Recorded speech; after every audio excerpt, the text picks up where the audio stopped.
आज की क्लास में डिस्कस करेंगे distribution of energy in the black body spectrum. तो देखो एनर्जी कैसे डिस्ट्रीब्यूट होता है ब्लैक बॉडी स्पेक्ट्रम में। सबसे पहले आप ये समझो, तो जब आप एक ब्लैक बॉडी को हीट करते हो, अब मैंने आपको पहले भी बताया है कि ब्लैक बॉडी का मतलब ये नहीं कि जो ब्लैक कलर का अपीयर हो वो ब्लैक बॉडी है। ब्लैक बॉडी का मतलब वो होता है जो 100% किसी चीज़ को एब्जॉर्व कर ले, ठीक है, और बिल्कुल भी एमिट या रिफ्लेक्ट ना करे। अब मान लें कि अगर ये एमिट करेगा हीट रेडिएशंस, तो अगर आप इसके हीट रेडिएशंस को ऑब्जर्व करोगे तो अलग अलग वेवलेंथ का होगा। सपोज़ करो कि यहाँ से आपने इसको दिया टेम्परेचर, इस टेम्परेचर को लेके ये राइज अप होके बहुत सारे वेव्स को रिलीज़ करता है। तो इसमें से जो वेव्स बाहर की ओर निकलेंगे एमिशन के दौरान वो अलग अलग वेवलेंथ के होंगे, ठीक है। एक वेव मैंने यहाँ ड्रॉ किया, मैं दूसरा ड्रॉ करता हूँ, ठीक है। तो ये अलग अलग वेवलेंथ के बहुत सारे वेव्स जो है इसमें से निकलेंगे। अब ऐसे बहुत सारे वेव्स जब आप एक साथ एक जगह पे ड्रॉ करते हो, अगेन रिपीटिंग, सारे वेव्स को एक साथ एक जगह पे ड्रॉ करते हो तो वो निकल के आता है स्पेक्ट्रम। क्या बनता है वो? स्पेक्ट्रम। किसी भी बॉडी का स्पेक्ट्रम के अंदर अलग अलग वेवलेंथ प्रेजेंट होती है, ठीक, अलग अलग वेव्स की। अब बोला गया है कि when these wavelength are arranged in increasing order, increasing order में जब अपनी वेवलेंथ को अरेंज करोगे तो we get a black body spectrum. इस वक्त हम ब्लैक बॉडी का एक स्पेक्ट्रम ऑब्टेन कर लेंगे। Radiation of a particular wavelength has a definite energy at particular temperature. अब मान लो कि ये वेवलेंथ है तो इसकी अपनी एक एनर्जी होगी, एनर्जी थी तभी ट्रैवल कर पा रहा था, ठीक है। तो हर एक वेवलेंथ की अपनी अपनी एनर्जी होती है, डिपेंड करता है टेम्परेचर क्या है, ठीक। अब आपको मैं आगे जो फिगर दिखाऊंगा 11.31, उसमें एक्सपेरिमेंटली कर्व्स ड्रॉ किए गए हैं वेवलेंथ और इंटेंसिटी ऑफ रेडिएशंस के बीच में, यानी कि इस वेव के वेवलेंथ और इस वेव की एनर्जी के बीच में रिलेशन ड्रॉ किया गया है, जिसको कि एमिट किया था ब्लैक बॉडी ने, maintained at different constant temperature, ठीक। तो आगे आप इसको कर्व को नोटिस करो। अब आप इस कर्व को नोटिस करो तो यहाँ पे जो है ना वो आपको वेवलेंथ दिखेगा, वेरेज यहाँ पे जो है वो एनर्जी की इंटेंसिटीज़ दिखती हैं, ठीक है।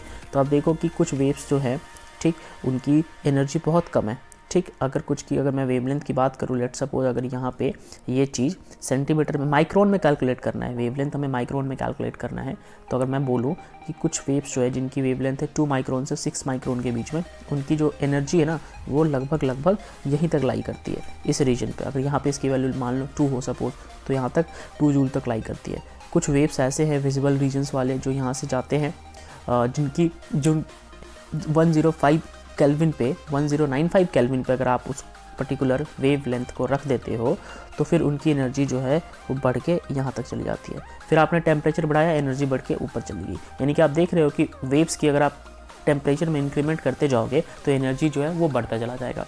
अच्छा, ये है विजुअल रीजन, यहाँ पे कुछ नहीं होता, इनके ऊपर टेम्परेचर का ज़्यादा कुछ इफेक्ट होता नहीं है, ठीक है। ये सारे इंफ्रारेड वाले ही होते हैं मोस्टली। तो अगर आपने वेवलेंथ के टेम्परेचर को इंक्रीज़ किया, वेव्स के टेम्परेचर को प्राइमरली इंक्रीज़ किया, तो उनकी एनर्जी में इंक्रीमेंट आ जाती है, क्योंकि लिया हुआ हीट जो है वो एनर्जी में ही कन्वर्ट होगा, ठीक है।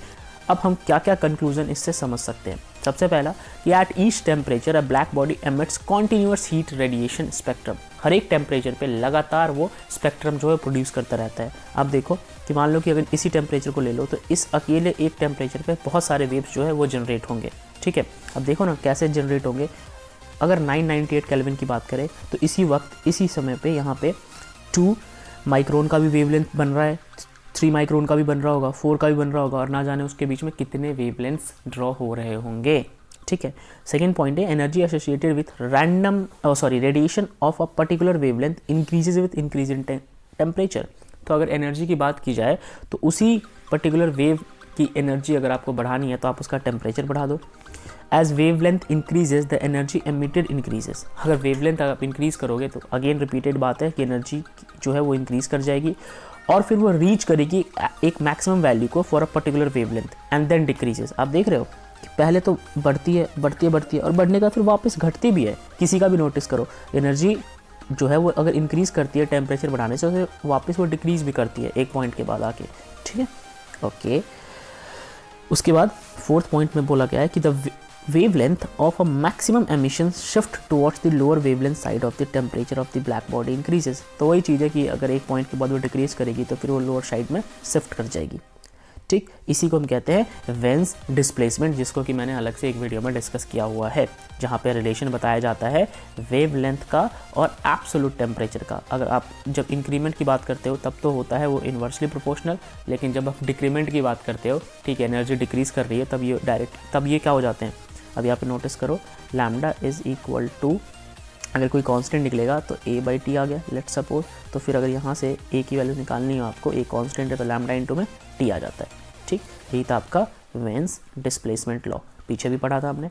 आगे बढ़ते हैं 5th पॉइंट कि area under a curve represent total energy. अगर इस कर्व के अंदर, मान लो कि इस कर्व के अंदर इसका जो टोटल एरिया है ये ना पूरी एनर्जी रिप्रेजेंट करता है, जितने भी स्पेक्ट्रम बने हैं ना, मतलब उन सब की पूरी एनर्जी रिप्रेजेंट करता है इस कर्व का एरिया। ओके, और जो एनर्जी है उसको हम कैसे लिखते हैं, E is equals to temperature की 4th पावर। ठीक है, एब्सोल्यूट टेम्परेचर की 4th पावर, इसे हम Stefan Boltzmann law of heat radiation भी कहते हैं। तो ये था हमारा कर्व के बेसिस पे डिस्कशन।